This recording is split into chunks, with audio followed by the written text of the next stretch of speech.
Шановні українські колеги, доброго дня. Мене звати Сусуму Нонака. Я професор Сайтамського національного університету. Вибачте за англійську. Today, I am pleased to have a chance to talk about the Japanese writer Rюноске Акутаґави and his short story Spider Thread, which is used as a material of foreign literature at Ukrainian schools. The theme of my lecture will be what is a literary style, especially for a country which started modernization later than some Western countries. True, I will talk mainly about Japan, but my talk will hopefully be applicable to many other countries, including your own Ukraine. Rюноске Акутаґави was born in 1892 in Tokyo. As is well known, Tokyo was a new name for Edo, which had been the capital of Japan with a shogun system, which was a samurai-run state governed by the Tokugawa clan for over 260 years. The Tokugawa government was dissolved in 1868, and a new government, led by the emperor himself, would rule began. This is known as the Meiji Restoration, after the name of the emperor at that time. The main goal of the new government was to achieve modernization in a similar form as Europe, which Japan was forced to begin under pressure by Europe and the United States. As part of this process, Japan had to change a lot of things: the name of capital, the system of government, education, sciences, clothes, food, and language, that is, Japanese itself. Generally speaking, every country which has started modernization needs innovation of national language, especially its written form, in order to accept new knowledge efficiently and express new notions and ideas in its mother tongue. In this process, writers, journalists, translators, and education bureaucrats play a central role. Modern literature takes a special position in that it helps in the formation of a new language and new styles suited for modernization and a new society, new ideas and ideals. In this respect, one should note that these generations, to which Akutagawa belonged, made a great contribution to these changes. Akutagawa is well known for trying various literary styles in his works. He was a master of literary adaptation, whereby he made use of Japanese, Chinese, and other old tales, as well as modern European literature. It is often said that he was weak in his own creation, but strong in literary technique and stylization. Maybe it is true, but some of his best short stories occupy a unique position in the history of Japanese literature, as they record moments of the birth of a new Japanese language and literature in the early stages of modernization of the country. As an example of Akutagawa's adaptation, let me introduce some of his short stories which are said to have something connected with Nikolai Gogol. Nose, a work which made his literary career, is not so Gogolian as expected from the title. It is a story about an old Buddhist monk who lived in medieval Japan. He had a tremendously big nose, of which he was ashamed.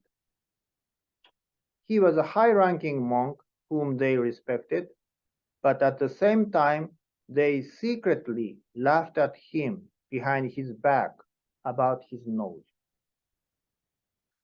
He himself had a complex about it and tried several measures to lessen, but all in vain. But one day, a solution his apprentice recommended had some success, and his nose was reduced into a normal range, although it was still comparatively big. However, to his great surprise, after this change, they started to laugh at him openly. The monk couldn't understand why their attitude had changed. The narrator explains about, I quote, two contradictory sentiments in human hearts, which show a real sympathy for other people's misfortunes, while at the same time they cannot help but feel dissatisfaction if they succeed in getting through to them. The story ends that early one morning the monk's nose became as big as before, and he said to himself, I quote, no one will laugh any more if it stays like this. What would you say? Is there something Gogolian about this story? Another short story of Akutagawa's Potato Porridge is more clearly Gogolian. There was an old samurai who worked for a high-ranking aristocrat in medieval Japan. He was poor in appearance, intelligence, and human relations.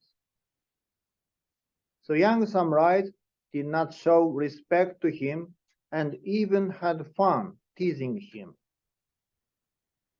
He usually did not care, but only when their teasing became unbearable, he said to them, not good, you comrades. One young samurai was impressed by his words, which had a deep humanistic tone. Of course, it is Akaki Akakevich. The old samurai had his ambition too. It was to eat potato porridge as much as he wanted, which was very expensive at that time. Then the main episode starts, but let me omit it, as I just wanted to show how Akutagawa loved Gogol, and he was good at adaptation.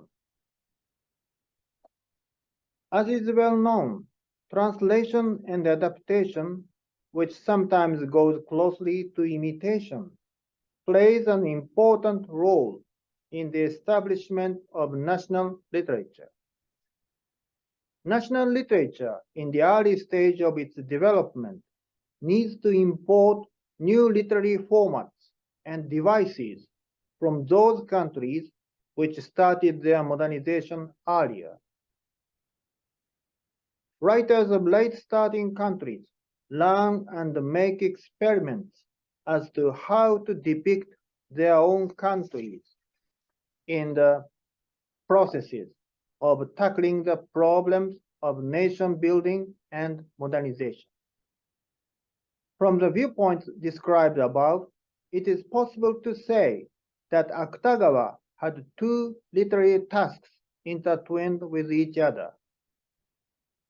One of them was the task of making a new literary Japanese language, which was still in the making at the beginning of the 20th century.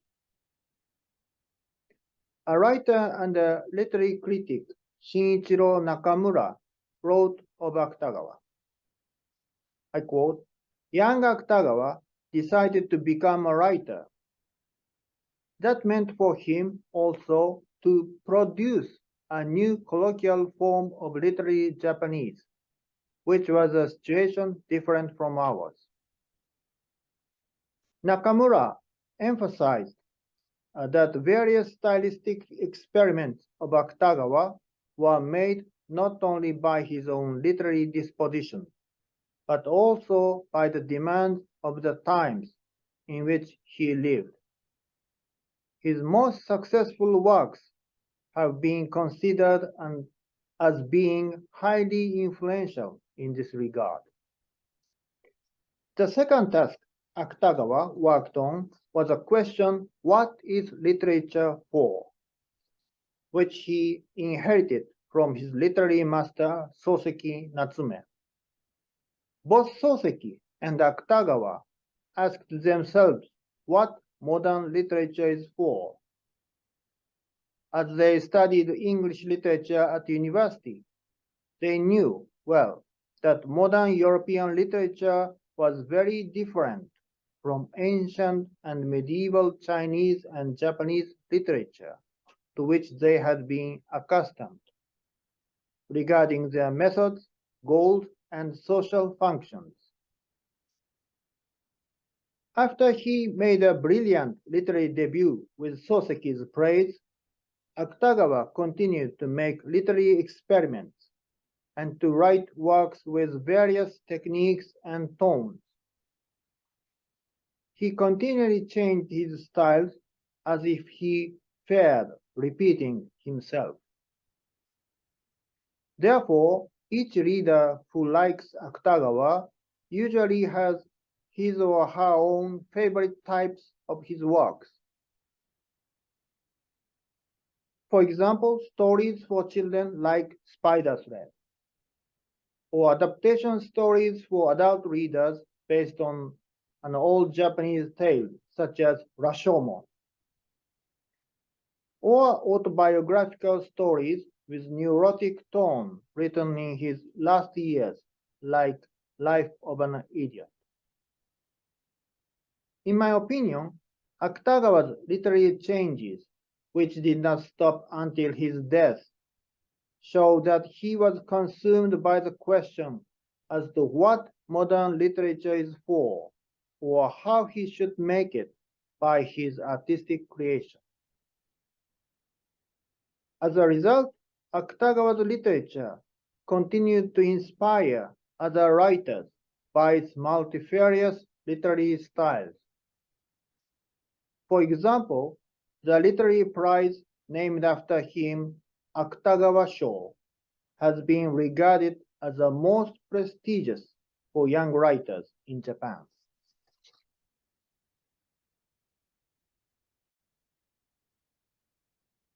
As a leading writer of the trend of art for art's sake, Akutagawa had some literary dilemmas. Shinichiro Nakamura writes, I quote, Akutagawa had in himself so keen a sense of beauty that he earnestly aimed for perfection in composition and style of his works. But he aimed also for variety in their perfection. For that purpose, he wanted to prepare different material, context, composition, and style in each work. In other words, Akutagawa refrained from repetition. One can even say that he was afraid of repeating himself. He wrote an essay about the arts. I quote, you always make regression if you do not make progress. When artists make regression, they always start a kind of automatic action. That is, they make only similar works. But ironically enough, that tendency made Akutagawa a writer whose repetition stands out. Even a slight similarity makes readers remember another work of his which is more successful. He was deeply conscious of those expectations of his readers who wanted more and more innovations in his literary technique. This dilemma was characteristic for many writers of modern literature. who are expected to continue to entertain readers by continual innovations or newness. Another dilemma of Akutagawa was a question as to the use of literature. Most of his literary rivals were so-called naturalists, a term which means something different from European literature. It is recognized that one of the characteristics of modern Japanese literature was the rise of autobiographical trends, with which writers tried to write about their real lives without any fictional elements. Such works had been regarded as authentic literature about human life. Of course, Akutagawa was critical of those trends because he believed that modern literature should be composed with imagination, fictionality, and literary devices. Shortly speaking, he emphasized the importance of literariness. But on the other hand, Akutagawa, especially in later years, when he was exhausted and burnt out by constant invention of new techniques, envied some leading naturalist writers, for example, Naoya Shiga, whose major works are evidently autobiographical. Perhaps respect and envy towards Shiga's works made him also write some autobiographical short stories, some of which were his masterpieces in his last period. Believing that modern literature should be imaginative and artistic, Akutagawa also wanted his works to be regarded not only as just artistic, but also as authentic or real. In my opinion, such a dilemma is characteristic for writers in countries which started to modernize later, because they imported new literary formats and devices mainly from European literature, which helped them make a new modern literature on one hand, but at the same time they let them see how imported European literary formats were not completely suitable to depict their own society. One can even say that discovery, with surprise and disappointment, helps to make a real start for young writers to construct their national literature. In that sense, Akutagawa's dilemma between artistic and authentic literature is one example of the birth of a national literature, representative of late-starting countries, which actually comprise the vast majority of the world. Akutagawa's Spider Thread was first printed in 1918 in the first issue of Akai Tori, Red Bird, a new journal for children's literature. Akutagawa wrote some stories for children, and the Spider Thread has been regarded the best work among his catalogue of children's literature.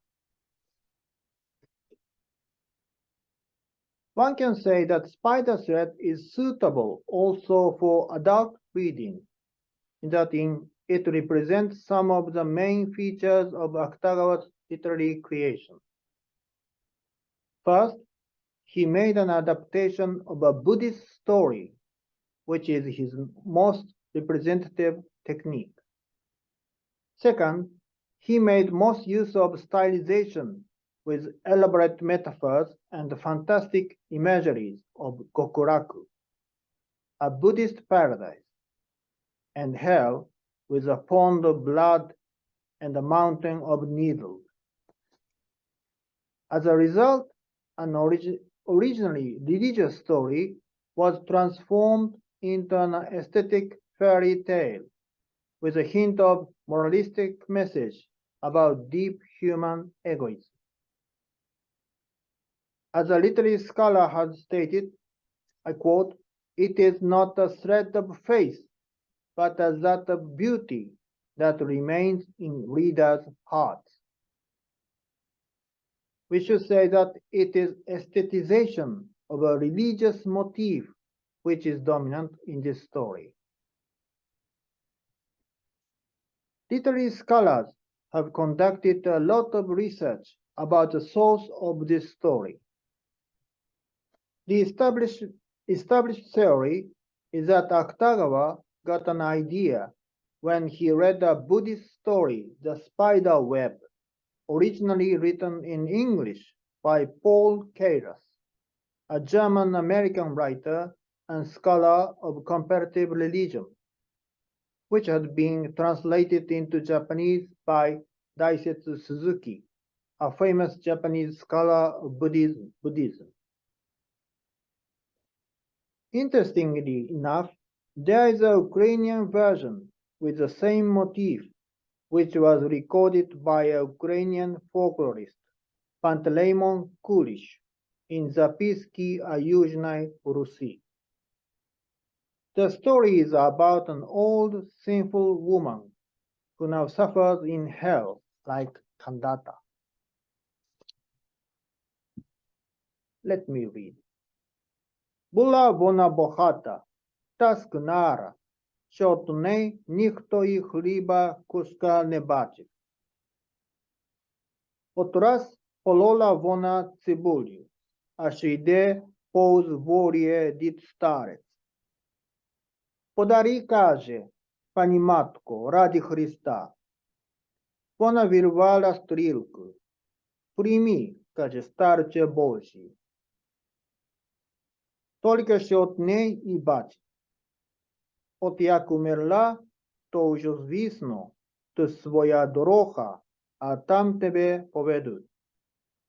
Взяли небогу, та й потягли в пекло. А Унісім, його син, і побачив з неба, що вона велику муку приймає. Та й каже, Боже мій милий, спаси мій Христе, за всю мою щирість, за всю мою правду, зроби мені таку ласку. Нехай і моя мати буде в раю за мною. А Христос і рече йому, ні, каже Онісіме, вельми грішна твоя мати. Візьми хіба от цибульку, що лежить перед нею, та коли відтягнеш її в ті бездни, то нехай і вона буде в раю з тобою. Взяв він тую стрілочку та й подав матері. Схопилась вона за нею. От відтягне з пекла. По що то Божому святому? Аж ні. Як поначіплювались і в плахту, і в намітку грішні душі, щоб і собі з того пекла вибратися.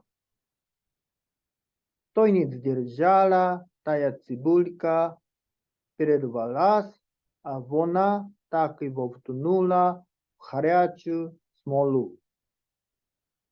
Sorry for my Ukrainians. It is true that the Ukrainian version is different from Akutagawa's as to the reason why the onion broke up in the end.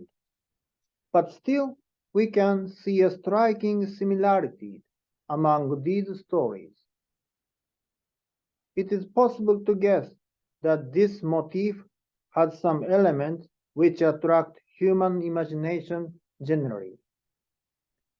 What is important is that they are not only religious or moralistic, but also aesthetic, which is especially conspicuous in Akutagawa's story. Some critics and scholars point out that Akutagawa omitted some Buddhist doctrine in Keiras's original story, while he emphasizes the pure psychological horror of Kandata, who saw so many inhabitants of hell climbing the spider thread behind him that it looked like it was going to break. He cried to them, "This thread is mine! Get off!" And it suddenly broke, and they all fell back down into hell's pool of blood. Shakyamuni, Buddha, who had wanted to help Kandata, sadly looked at that but said nothing and continued to walk around in paradise. The story ends, I quote, "The lotuses of the lotus pond, however, were unperturbed. They swayed their perfect pearl-white blossoms near the feet of Lord Shakyamuni, and from their golden centers wafted forth each time a never-ending fragrance, wonderful beyond description. I think it must have been close to noon in paradise." True, it is Buddhist paradise written here, but Akutagawa evidently is much more interested in imagining another world generally, rather than a peculiarly Buddhist one.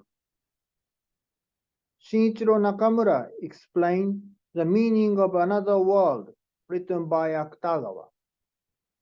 I quote, "When we encounter another world created by Akutagawa, we feel a kind of strong and pure realistic impression.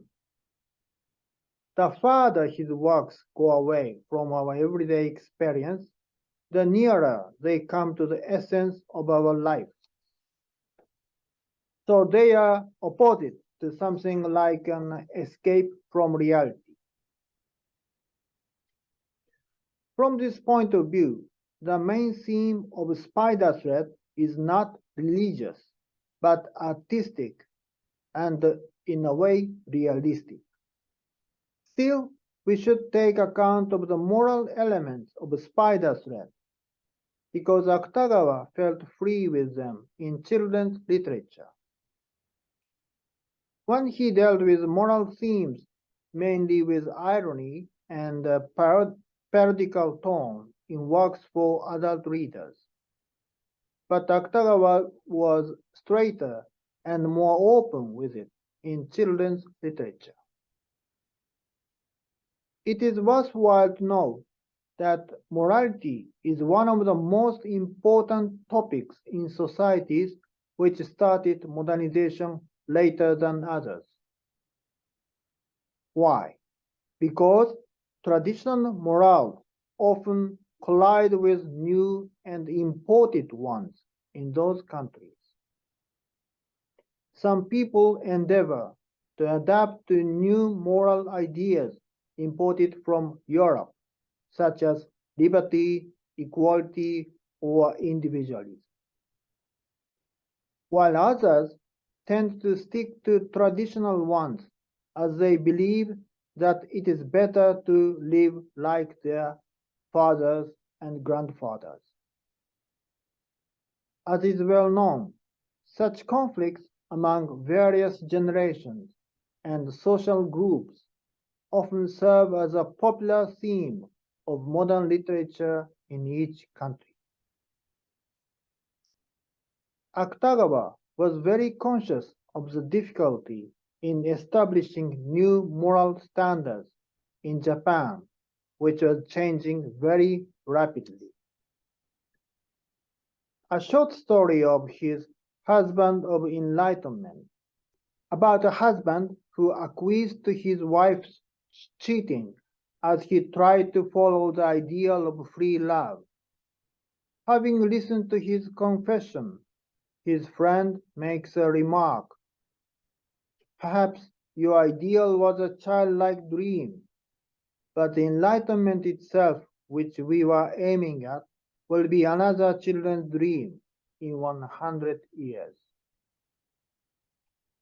Akutagawa makes readers think of the impossibility of making stable moral principles in a country changing with such a speed as Japan during that time. In a lecture titled Tomorrow's Morale, Akutagawa gives a distinctive scheme. Yesterday's morale was feudalistic. Today's one is individualistic. And tomorrow's one will be such principles orientated toward a social community. It is typical that he was not quite satisfied with morality based on individualism, which was regarded as a European idea.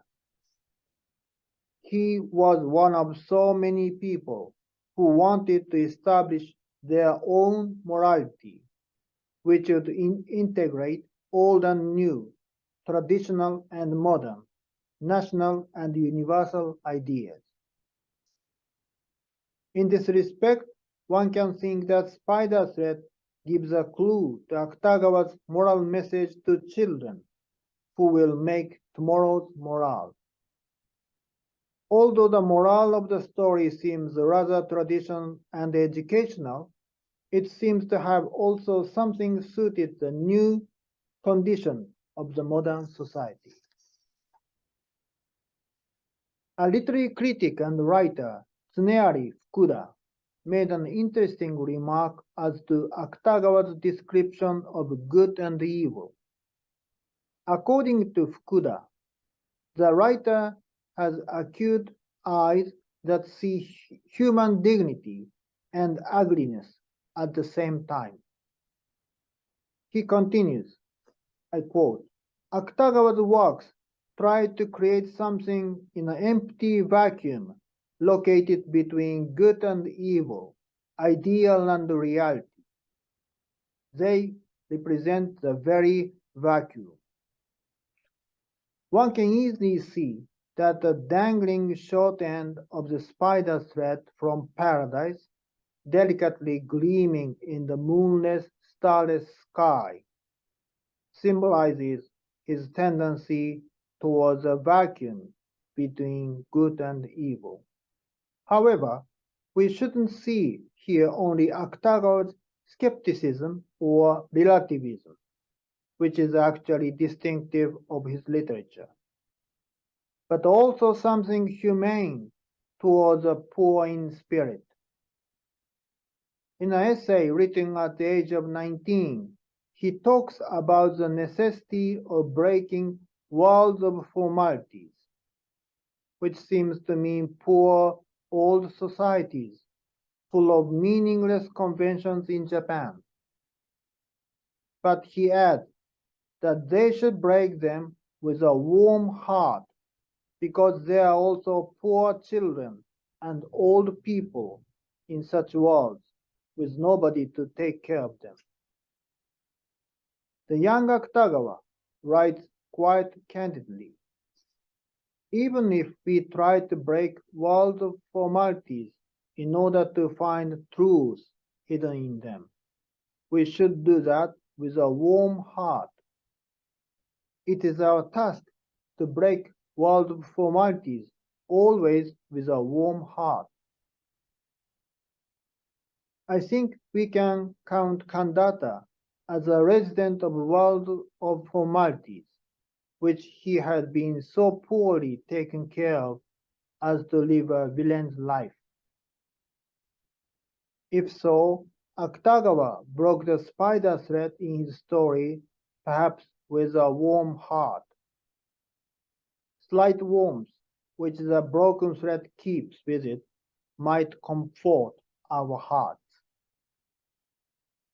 I wish your pupils will like Akutagawa's story.